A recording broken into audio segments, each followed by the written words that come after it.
In the far-flung prairies of Texas, where the wind whistles through thorny bushes and the sun blazes mercilessly, lived a woman named Emma Sharpshooter, Harper. She was a true cowgirl, tall, with a steely gaze under a wide-brimmed hat, dressed in worn jeans and cowboy boots that had seen more dust than any city sidewalk. Emma grew up on a ranch, but after her parents' death, she lost everything in a card game. Since then, she'd roamed the West, working as a ranch hand, hunter, and sometimes even a sheriff in small towns. In her 30s, she dreamed of a place to call her own, where she could settle and live life on her terms. One day, in a saloon in the tiny town of Dry Gulch, Emma overheard some gossip. The old, Whispering Winds Ranch was up for auction. It had been abandoned for 20 years. The house was falling apart, the fences rotted, and the livestock long gone. Rumors swirled of ghosts or a curse. Nobody wanted it. The auction started at $1, but no one bid. With a smirk, Emma raised her hand and offered 50 cents, all she had in her pocket. The auctioneer, tired of the silence, slammed his gavel. Sold. And so, Emma became the owner of a ranch for $50. She rode out the next day on her trusty horse, Thunder. The ranch was worse than she'd imagined, a house with a sagging roof, a barn full of rusted junk, and fields overrun with weeds. But Emma didn't despair. This is my chance at a new life, she thought, rolling up her sleeves. She planned to fix it up, repair the roof, clean the house, plant a garden, and maybe get a couple of cows. She had some savings from her last job, enough for materials and tools. The first day was spent working hard. Emma cleared debris from the yard as the sun began to set. She stepped inside the house to inspect the rooms. In the living room, under an old rug, Emma heard a rustle. Lifting a floorboard, she found a hidden basement. Down there were 3 men, lurking in the shadows. They were grimy, bearded, dressed in tattered clothes, each with a revolver on their hip. "Who are you?" Emma barked, grabbing her Colt. "This is my land now." The men exchanged glances. The oldest, with gray temples and a scar on his cheek, raised his hands. "Don't shoot, ma'am." "We're not enemies. I'm Jack Red O'Neill. These are my brothers, Bill and Tom. We've been hiding here for a month." Emma didn't lower her gun, but curiosity got the better of her. "Hiding? From who? And why in my basement?"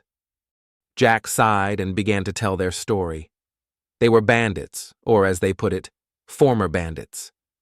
It all started 5 years ago in California. Jack had been a miner, but after a cave-in, he lost his job. His brothers joined him, and together they formed the Red Wolves gang. They robbed stagecoaches and banks but never killed, only took from those who had too much. One day they hit a bank in San Francisco, but it was a trap. The sheriff had bribed their informant. The gang barely escaped, losing 2 comrades. Since then, federal marshals had been hunting them. "We're tired of that life," Jack continued. "We wanted to settle down, but we're wanted everywhere. We heard about this abandoned ranch and figured we'd hide out here for the winter. We didn't know someone would buy it for, what did you say, 50 cents? Bill, the middle brother with a red beard, chimed in, "We're not bad folks, ma'am. I used to be a carpenter. Tom was a cook in a saloon, and Jack knows horses. We can help if you don't turn us in." Tom, the youngest, with a shy smile, nodded. "We even cook. And we don't steal." Honest Emma thought it over. She could call the sheriff, but something in their eyes, exhaustion and sincerity, stopped her. Besides, fixing the ranch alone would be hell. "All right," she thought. "Let's see where this goes." "Fine," she said, lowering her revolver. "Tell me the whole story over dinner. Lie, and you're out of here faster than a bullet." They climbed out of the basement, and over a makeshift dinner of canned beans and bread, the brothers shared the details. Jack described their first robbery, taking gold from a greedy banker who cheated farmers. Bill recounted a chase through the desert where they nearly died of thirst. Tom added funny moments, like the time they robbed a stagecoach full of circus performers and ended up with feathers and clown noses. Emma listened, chuckling at times. Their stories reminded her of her own adventures, a life on the edge, where you make your own law. By morning, Emma had made up her mind. They could stay. "On one condition," she said, "you help with the repairs. No more robberies. We're going to make this place something worth having." And so, their life together began. It was awkward at first. The bandits, or as they now called themselves, helpers, slept in the barn while Emma stayed in the house. But soon, they became a team. Jack, with his knack for horses, fixed the stable and found a couple of wild mustangs in the prairie. Bill, the carpenter, tackled the roof. He repaired beams, patched holes, and even built a new porch. Tom proved a jack-of-all-trades in the kitchen, cooking steaks, beans, and even pies from wild berries he found nearby. Emma led the charge. She painted walls, planted vegetables in the garden, and taught the brothers how to shoot like a true cowgirl, just in case the marshals showed up. In the evenings, they sat around the campfire, sharing stories. Emma told them about her childhood, how her father taught her to ride, and her mother showed her how to make chili. The brothers opened up too. Jack had lost his wife to a fever, Bill dreamed of a family, and Tom just wanted a quiet life. The repairs moved fast. They cleared the house of decades of dust, fixed the fences, and even dug the well deeper for clean water. The ranch transformed.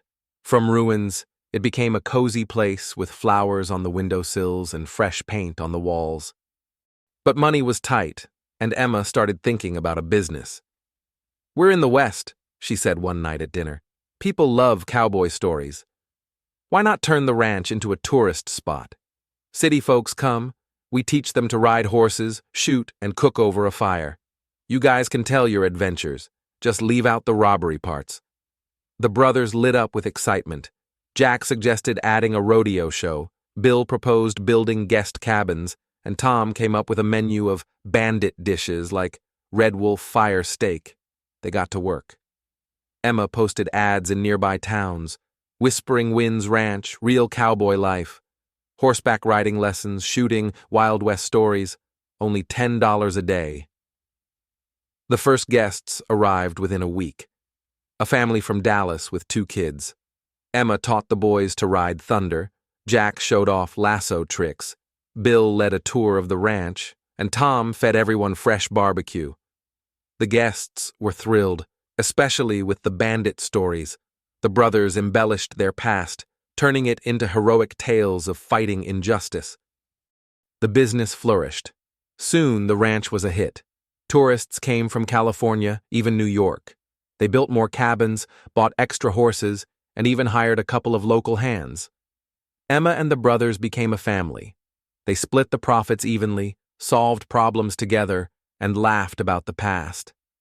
One evening, sitting on the porch, Emma looked up at the stars.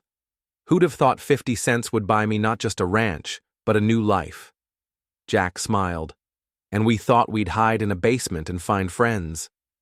They clinked their coffee mugs, and the prairie wind whispered, "This is just the beginning." Years passed. Whispering Winds Ranch became a legend, a place where bandits turned cowboys and a cowgirl became the head of an empire. Emma married Jack, Bill found love in a nearby town, and Tom opened his own little restaurant. But that's another story.